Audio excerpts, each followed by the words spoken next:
2 мит болды ма?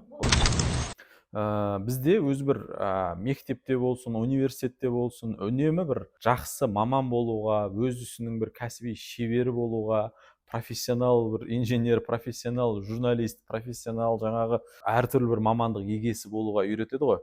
Бірақ өкінішке қарай бізде профессионал күйеу болуға үйретпейді. Профессионал күйеу болуды да біздің жігіттерге қалай қаламайық меңгеруге тура келеді.